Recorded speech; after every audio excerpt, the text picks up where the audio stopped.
Craving your next action-packed adventure? Audible delivers thrills of every kind on your command, like Project Hail Mary by Andy Weir, where a lone astronaut must save humanity from extinction, narrated with stunning intensity by Ray Porter. From electrifying suspense and daring quest to spine-tingling horror and romance in far-off realms, unleash your adventurous side with gripping titles that'll keep you guessing.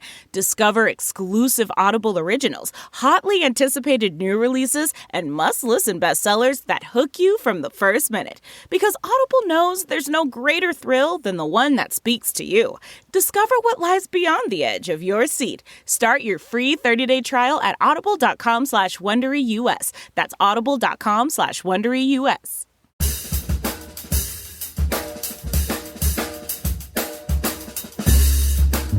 I mean, no one plans to get sick, and yet, here we are. My name is Matthew Zachary. A quarter century ago, I was given 6 months to live with a diagnosis of terminal brain cancer. For more than 15 years, I've been ranting and raving on the air about stupid cancer and now stupid healthcare, and I'm just getting warmed up. So let's all go make healthcare suck less together, because you know what? We're all out of patience. Hey, that's the name of the show.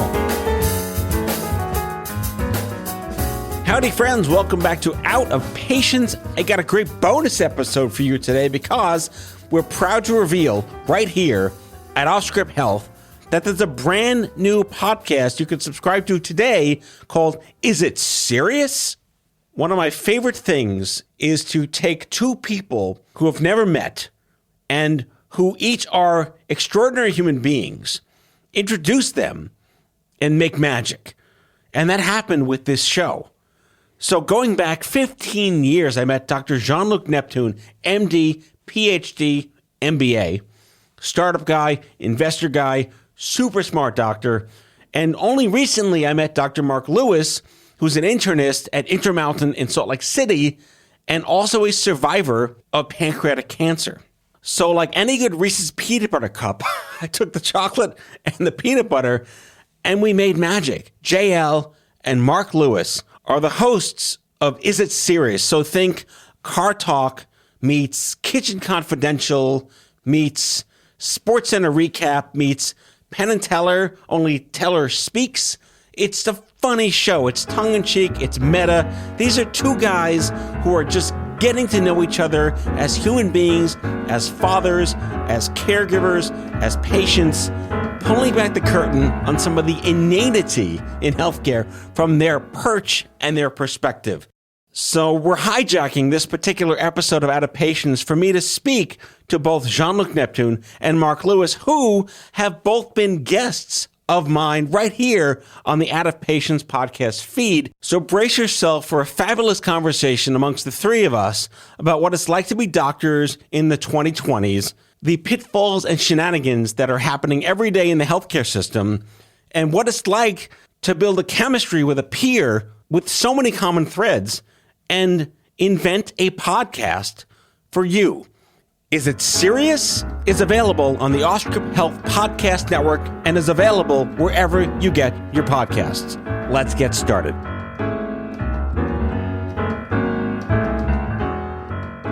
All right, Jean-Luc Neptune, Mark Lewis, this is like a cosmic intervention of sorts to have the two of you on the show right now. Welcome aboard. Thank you, Matt. It's good to be here. Likewise. Thanks for having us. I've never done a show with two existing guests as dual guests on a separate show. So we just kind of broke my show for all the right reasons. I like this. This is exciting. Breaking new ground, yes. JL is here. I said JL. I just did a French kind of thing right there. Standing in front of me, sitting in front of me here in the studio, Mark Lewis chiming in from the fabulous Utah State. That's right. Hello. I just totally random. I don't know what it is in the water, but I've met like 11 people from Utah in the last week. What's up with your state, Mark? Well, what's in the water is salt. I don't know if you've heard, but our lake is quite salty. Oh, God. I think I want JL to hear this. When I had you on my show, I talked to you about my Salt Lake City story, which is JetBlue had to make not like an emergency landing on a flight back to New York. I'm like, what the hell am I doing in Salt Lake City? Because I was sleeping. It's like an hour and a half to get there. Like, we're landing and welcome back to Salt Lake City. Like, this is not New York. So they put us up for a night, and I stayed in this like little shitty 1-star hotel. But they gave us a meal credit, so I went to like this random steakhouse. And it was like a $200 meal for one person because I just want to use every dollar of their food credit in one great meal. And I was like the only person in the steakhouse because I got there at like 4 p.m. So I'm like, me and the entire staff of the steakhouse, like having drinks and eating together before the big crowd comes in on a Saturday night. That's my Salt Lake City story. You're welcome. Wow. I have I have an emergency Salt Lake City story as well. Oh, please do tell. So in a previous life, I used to manage a team of people in San Francisco. And unfortunately, one of the folks in that office wasn't working out. So I flew out of New York, flew to San Francisco, sort of did the termination thing with this person and turned right around to come back, same day flight. Okay. So we're flying, we've taken off from SFO. We're flying east. We're flying over Nevada or Arizona, wherever it is. And then I'm sitting off the right wing and I hear this huge bang, like boom. And all of a sudden the plane just starts banking. And I'm like, okay, this is karmic payment for what I just did. Right? Oh boy. And the plane starts turning and banking and apparently leveling down to 10,000 feet. And I guess we were very close to Salt Lake City and we flew into SLC. And as I remember, I was walking, exiting the plane. A lot of people were sort of shaken up behind me or next to me. The pilot said, there was something wrong with the compressor. And my business partner, Adam Banks, from my company now, Central Modern Recovery, was a former commercial pilot. And what he told me is what that guy just told you is that the engine exploded and you just landed on one engine. Oh, my God.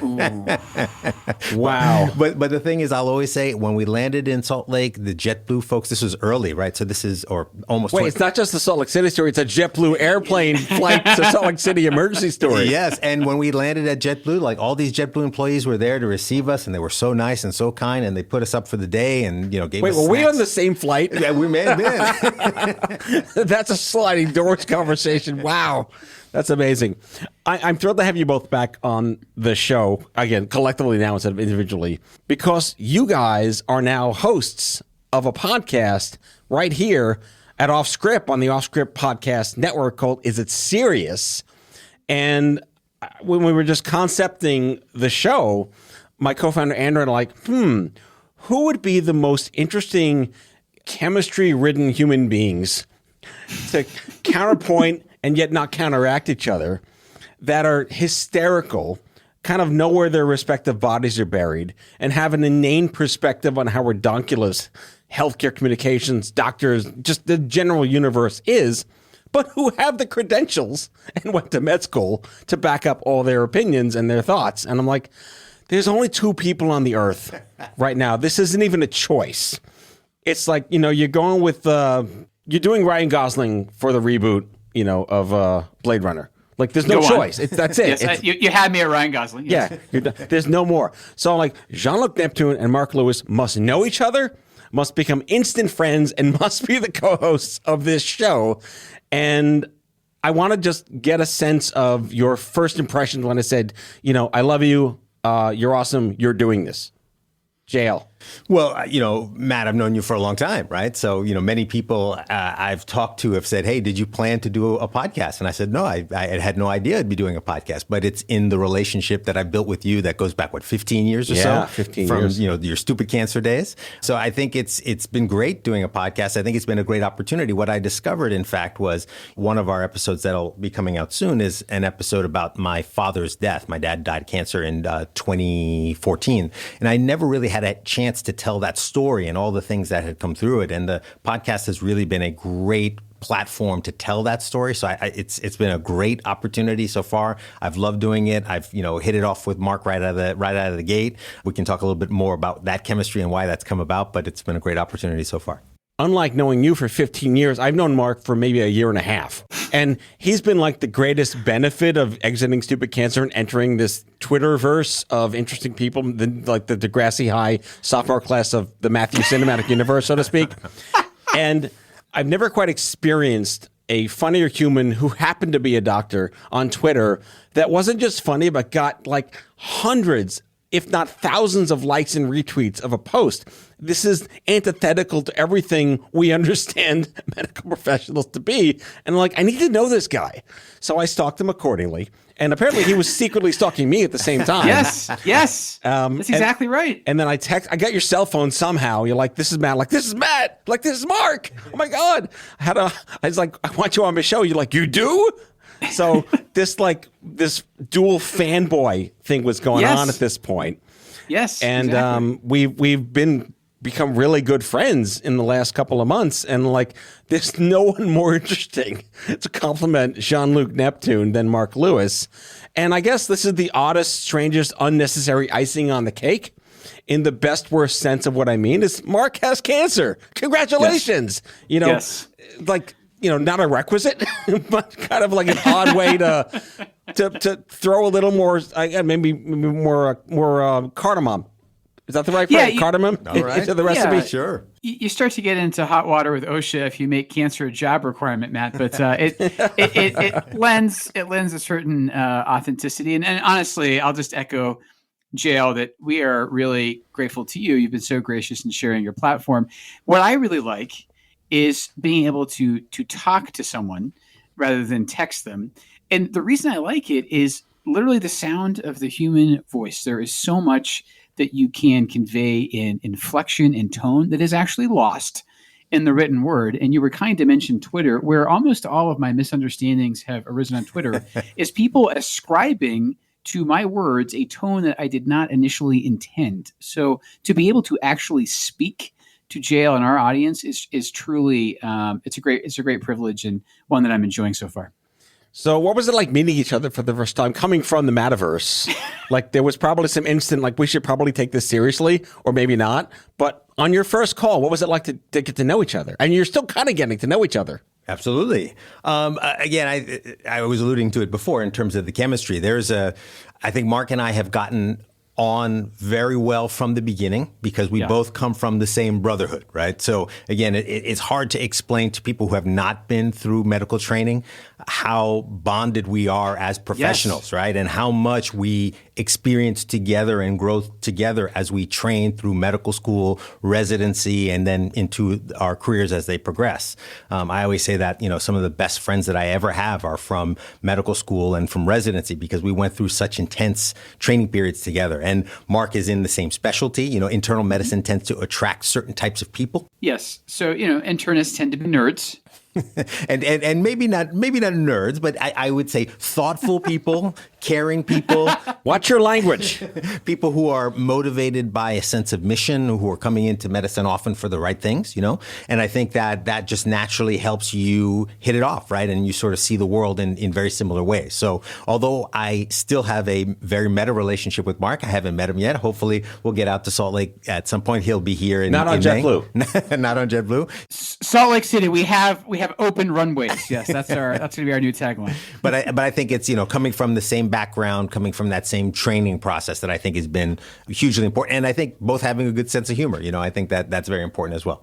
Right. And Mark, with your Twitter following, it was like, how does this guy not have a podcast? Which is what everyone wants to say, but doing it right, making sure it's the best use of Mark Lewis. And what a great pairing. What were your thoughts when this came down as an opportunity in meeting JL? Well, I thought, what a great chance. And, I certainly don't have the tech know-how or your platform, Matt, to have launched a podcast of this caliber of my own. So again, I'm really grateful to you. And then JL's right. Without sounding haughty about it, medicine is almost like a vestige of the medieval guilds where you would train as an apprentice and you would learn your craft. And you go through this really intense crucible in that process that does bond you to other people, even people that you've actually never met in person. It's almost like the Masonic handshake. You feel like you've got this connection to them and you're members of a professional society. It's hard to put into words, but I think we're both saying it. And I think it has bonded us. And on top of that, I think we both like to puncture the notion that doctors are too self-important and can't see the ridiculous things in medicine. On the one hand, the care that we deliver to our patients, that is sacred. But there is a lot of nonsense and there is a lot of unnecessary baggage that comes around the delivery of that care. That's really what we want to unpack.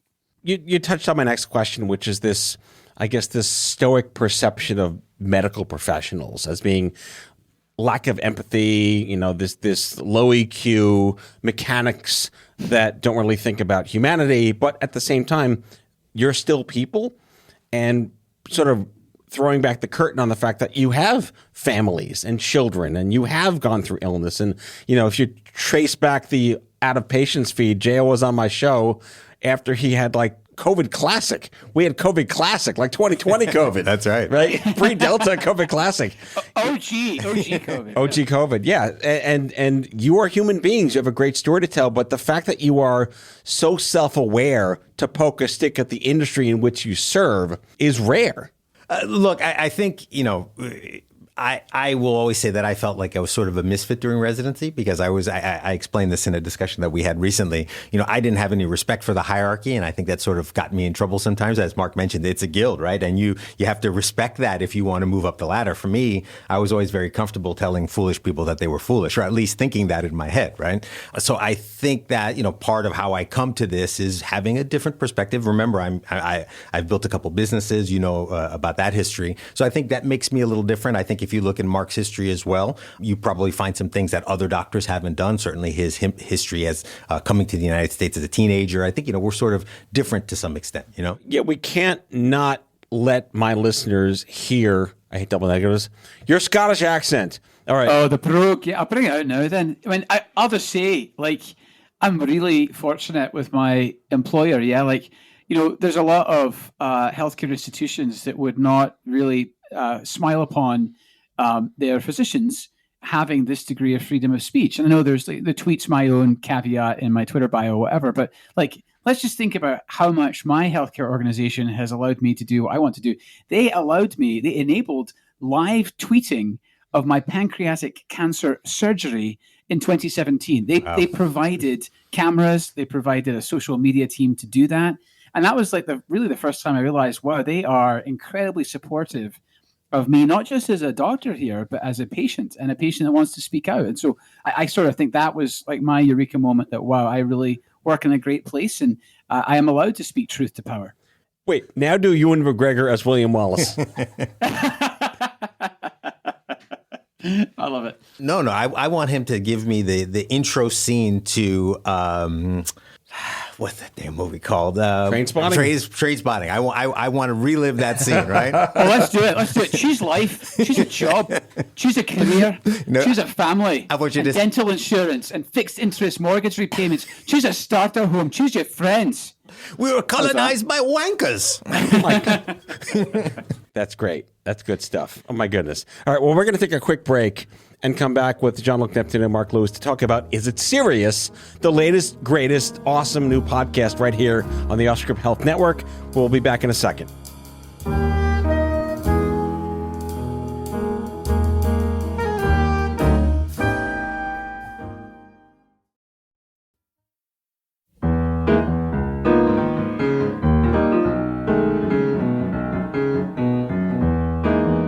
We're back, and let's talk about Is It Serious?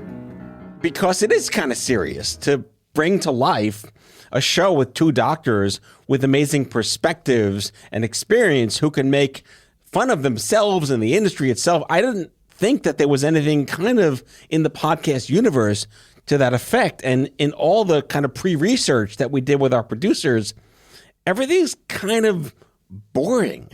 And the idea of radio is about personalities and thoughtful conversations and people excited to have that medical perspective. Talk about your conversations with our producers in building the formula for the show.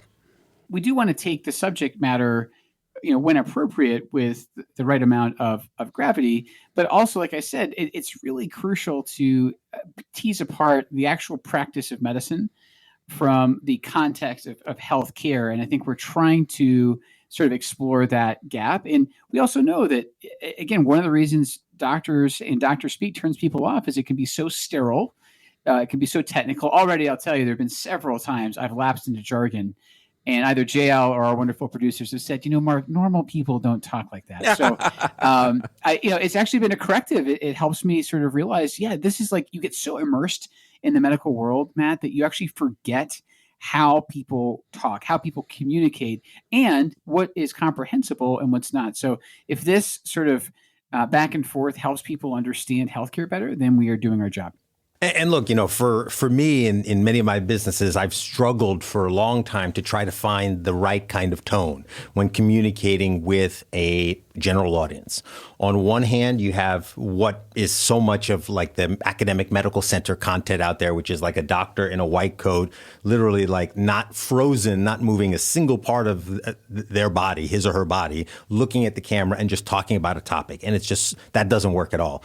The flip side is sort of like Dr. Drew sensationalized, kind of content that doesn't make you feel good as a doctor, right? And remember, what I always have to try to explain to people is I took an oath to be a physician, and I sort of have a commitment professionally to my profession and to the patients that I serve to respect that oath. So there's sort of a tension there in terms of, do you want to give really cool content that is like not good quality at all, or do you want to give the good quality stuff that's very boring? So we spent quite a bit of time trying to think about what's the middle ground for that.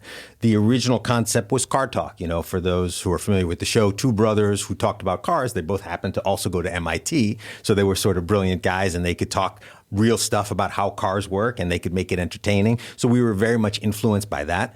And then somewhere along the line, I think in the first couple of sessions, Mark also talked about Kitchen Confidential and Anthony Bourdain. And I thought that was a very interesting addition because, Click and Clack will talk about the cars and how you can get things fixed. But then Anthony Bourdain was sort of lifting the veil and talking a little bit more in a very respectful kind of way. I'm rereading the book now, but talking respectfully about how kitchens work and how restaurants work and giving you the inside scoop without, bastardizing it or making it dumb. So I think that's what we've brought together. And I think we're still very much finding our rhythm, but it's great to be able to reveal how medicine actually works to help people with their problems. And hopefully we can do more of that going forward.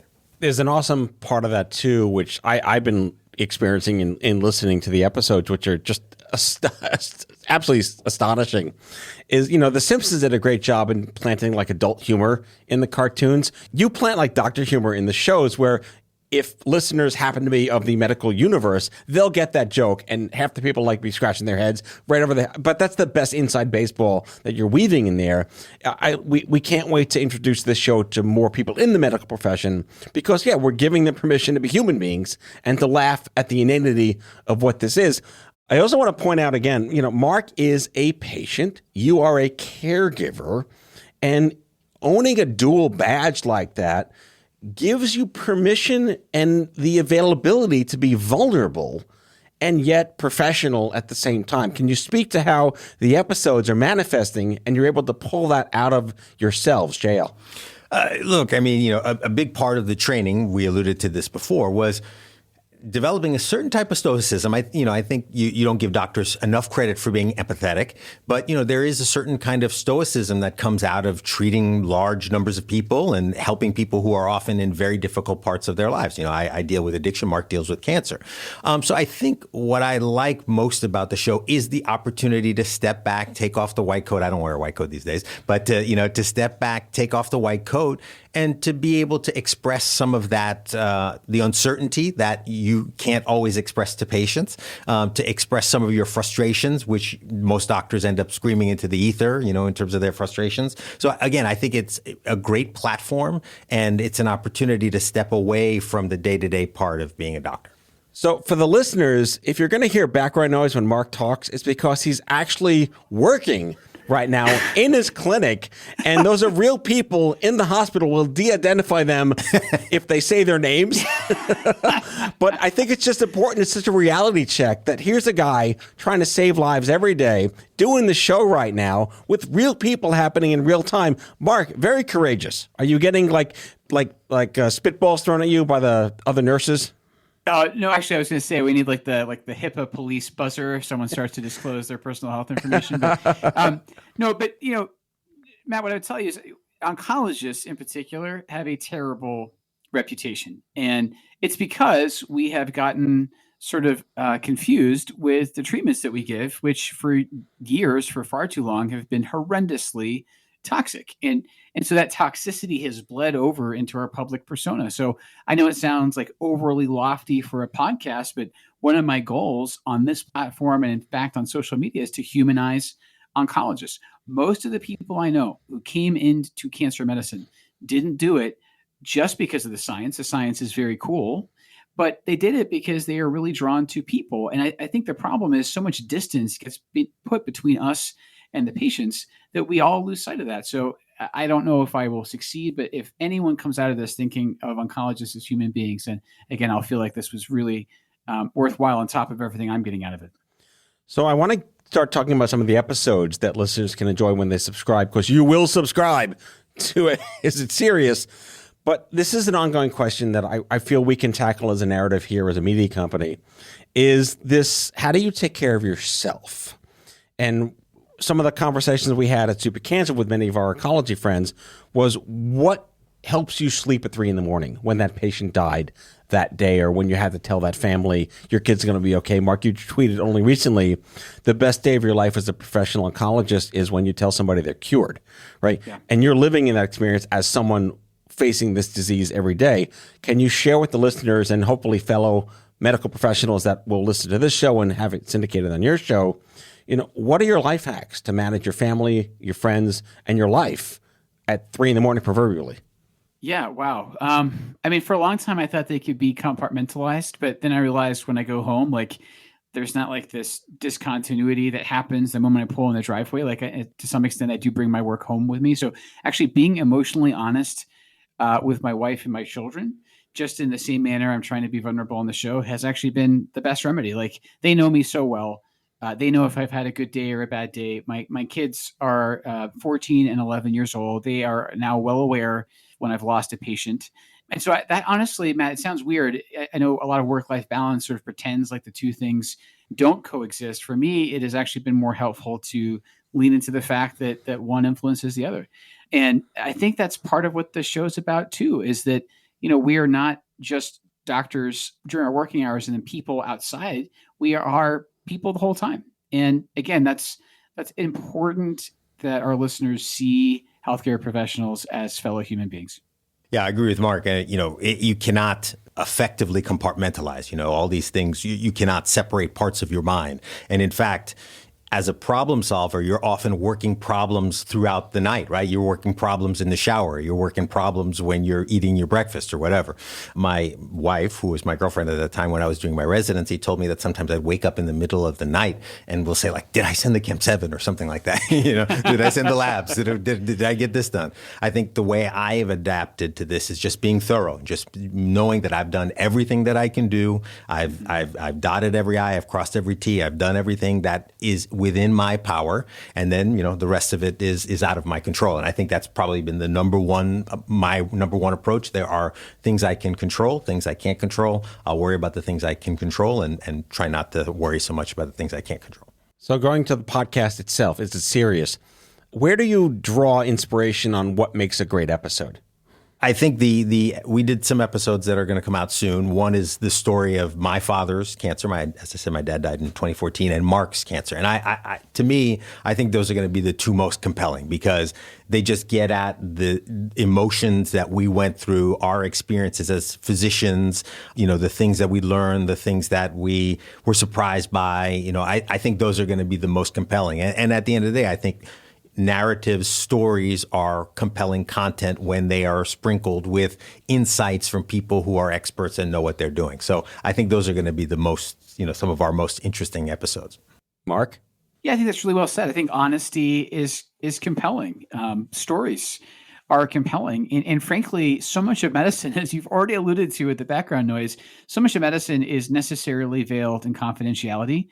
So our ability to waive our own privacy and let people in, that is ultimately very empowering. It's not something a lot of patients get to do. And the fact that I disclose my own genetic condition, I know that I am in an incredibly privileged position to be able to do that. There are many patients who can't, because they would literally have massive insurance penalties levied against them if that knowledge were to become public. So yeah, I think candor is really important. I think the hallmark of a great episode is really feeling like it was an authentic conversation. Yes, we prepare, we do our research and make sure we know exactly what we're talking about. But just the back and forth I have with JL, it feels like a conversation with a with a friend, and a friend that I'm getting to know. The other, I think, really cool through line of the show is and will be the evolution of our relationship. So let's wrap really quick by my favorite episode to date so far is the one where you make fun of drug ads on TV. I want to do a pull clip from that, and we'll figure out what the best 30 seconds are from that episode. But talk to us about what it was like to just like look through it's like you're going through the looking glass at what we're seeing on television and the bathtubs on the hill. JL, have you ever had a chance to totally poke a stick at TV ads for drug companies? I have not. And it's interesting because that was the first one we recorded, if I remember correctly. And, I think it was the first one because we had the most interesting things to say as we were preparing that episode. And, these concepts of how preposterous these ads are and how preposterous it is to be advertising these medications that have 45 seconds of side effects in a 60-second commercial. I think those were all the things that we thought were interesting. So, I love that episode. I think it's going to be a great episode because it gave us an opportunity to really be funny because there's a lot to poke fun at. But, I enjoy, again, when you have a career in medicine and you come up through the process, it's hard to be like the funny doctor. It's hard to be sort of the crazy doctor. That's the profession constricts and constrains sort of how you can express yourself. And certainly for me, that was always an issue, right? And I feel that the podcast is a platform and an instrument to sort of expand and pull out, Joy and Ariel and I have joked about like the evil JL and my evil laughter. And, again, that's the kind of thing that you don't always get a chance to do when you're, working as a doctor. So we're going to play a 30-second clip from the episode where they make fun of drug ads. And I think you're going to just be hooked on this episode, hooked on the series, and have a listen. Mark, Sundays I watch football, and it's painful to watch football. There was actually a post in the ESPN that said that for the last 10 years, the Jets and the Giants have been the worst teams in all of professional football. And this is what I hear on Sundays. So this is Jim Nantz, and if you're tuning into the New York Giants, the Giants are down 99-0 now at the end of the first quarter. The second quarter begins in a moment, but first a word from our sponsor. And always, always, always, it's a drug ad. I can't escape it. First and foremost, my condolences that you're living in the New York football market. I'm an oncologist. I help people process bad news, so just know that I'm here for you.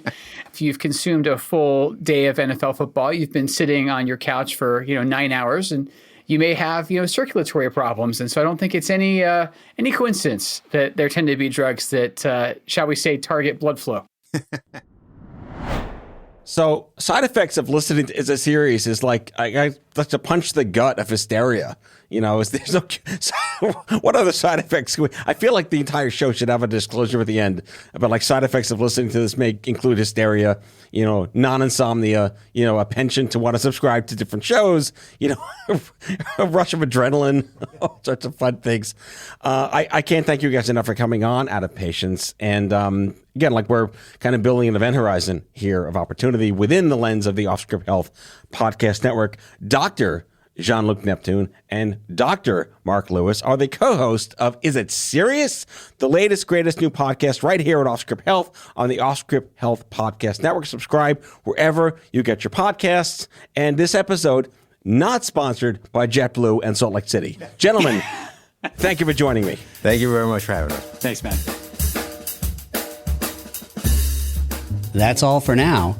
If you like the show, be sure to subscribe, leave a review on Apple Podcasts, follow us on social, and tell all your friends to listen.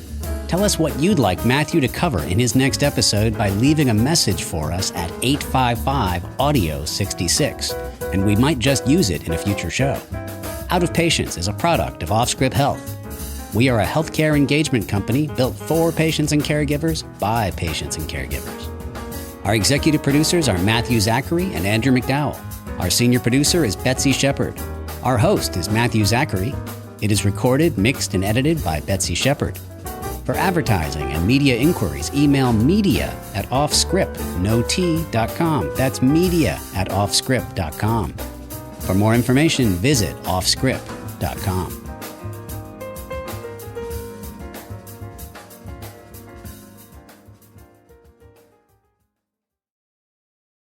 Are you feeling stuck in your career or lacking employment at the moment? Experiencing symptoms of job dissatisfaction? You might be suffering from a common condition known as career stagnation. But don't worry, there's a solution. Monster.com.